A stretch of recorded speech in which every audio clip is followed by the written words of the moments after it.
So we're talking about the stages of hypnosis, how to do a hypnosis session. If you want to make a recording for yourself, this is how to do it. The induction is about 10 minutes long. It's a boring walk on the beach, or boring walk in the woods, or walk in the city, or you floating in space, you know, whatever relaxes you.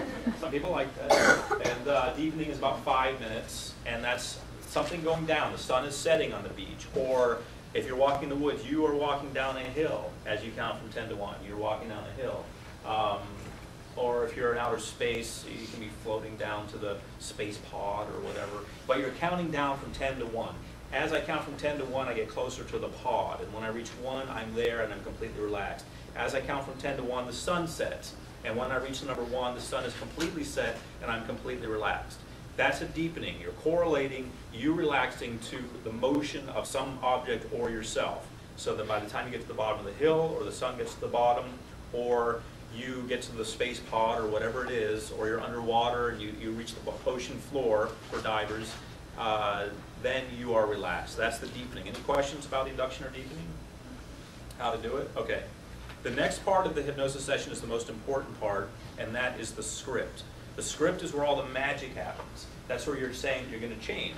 I'm going to ace that test on Tuesday. I'm going to be able to remember all of the vocabulary words, or remember that math formula, or whatever it is you want to do. I'm going to be able to run a 4-minute mile, or whatever it is that you're after. That's where you program yourself to do that. You program yourself in the script. And in the script, you talk very precisely. Remember, you're dealing with your subconscious mind now. The subconscious mind is kind of like a computer.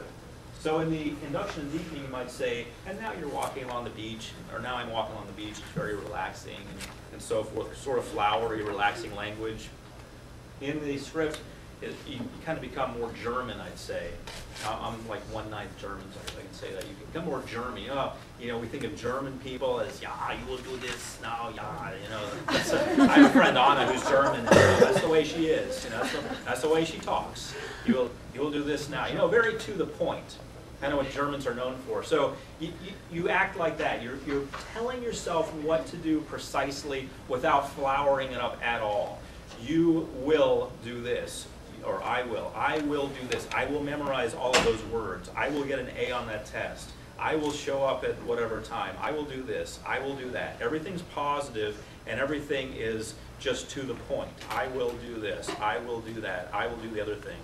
And when you do that, what will happen is that your subconscious mind takes that in, just like a computer. You know, a computer, you can program it to do something. You don't have to butter the computer up. You don't have to say, please, computer, pull up that file. You just have to click on something or type in something. That's the way your subconscious mind is. So once you're dealing with the subconscious mind, it's kind of like surgery. You know, the induction and deepening are kind of like cutting the patient open and making the incision. And now the script is just doing what you have to do. Just how long is the script? It. The script would be about 5 or 10 minutes, between 5 and 10 minutes. Is it really repetitive? It can be. You can repeat the script. You can say, I will do this, I will do this, I will do this. Same thing over and over if you want. General rule is 3 times. If you want to say something over again, say it 3 times and then move on. Because you realize you can listen to this every night. You don't have to beat it to death. You don't have to keep saying it, 20 times, for example. But 3 times would be good. Keep it on a theme. Pick a theme and stick with it. This is not one recording that does everything. You don't want to make a recording that helps your grades improve, helps you run faster, and helps you become President of the United States all in one recording. You have your grades recording, you have your run faster recording, and you have your President of the United States recording. Those are 3 separate recordings. Keep everything on a theme. If you keep everything on a theme, your subconscious mind will find it easier to work with you. So I suggest that you do one theme for up to 3 weeks. You know, sometimes, I mean, you guys might have a test coming up. You're thinking, oh, thank God this guy showed up. The test is in 2 days and I'm not ready. So if you only have 2 days, that's fine. You can do it for 2 days. Ideally, you would do it for 3 weeks. You would do one theme for 3 weeks, and then you would move on to the next theme. Don't try to change everything all at once. You know, some people want to order a bunch of CDs and listen to them all at once. If you do, or MP3s, and if you do that, it's not going to help as much as getting them all, and then 3 weeks on this one, 3 weeks on that one, 3 weeks on the other one. Or if you have a theme, let's say you want to work on confidence and motivation, they're kind of related. Confidence and motivation, especially if you're doing something that requires both. You can listen to one night, one the other night. That's fine. It's not like confidence, motivation, and stopping smoking. It's not like confidence, motivation, and stopping nail biting. Those things are more specific, and they require their place. Any questions about the script and how to do it? You're writing like a computer would take things in, and you're talking for 5 or 10 minutes. Okay. Then comes amnesia. Now this is interesting.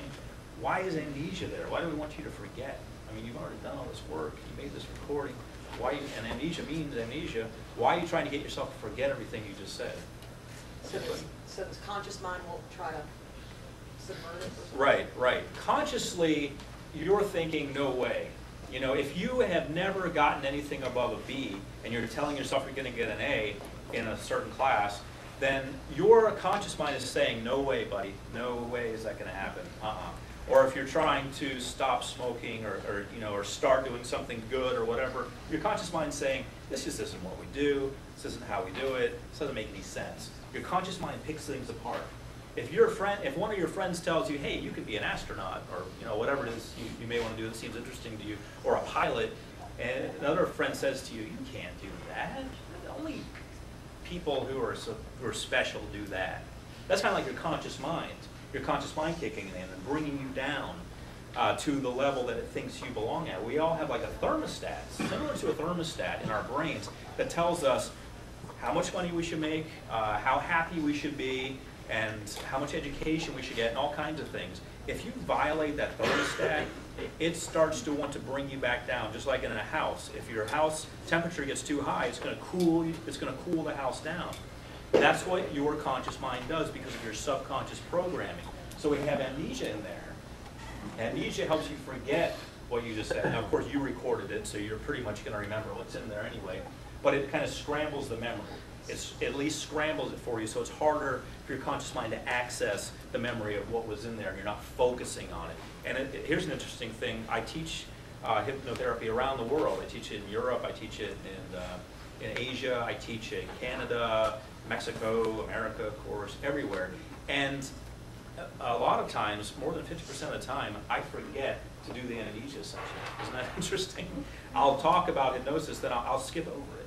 I really will. I'll go right to Trance Termination. I'll say, did I forget something? And I forget amnesia. So we are very, that's true. We are very suggestible. We are very likely to forget things just by even the mention of the word amnesia. So be careful with that powerful tool. Any other questions? Great question.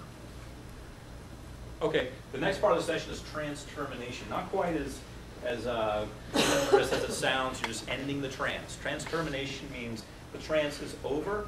It's time to either come back up out of the session, or it's time to go to sleep. So in my hypnosis recordings, at the end of it, I tell you to go to sleep. I say that you'll go to sleep and you wake up in the morning refreshed and alert. That's a trance termination. That's ending it.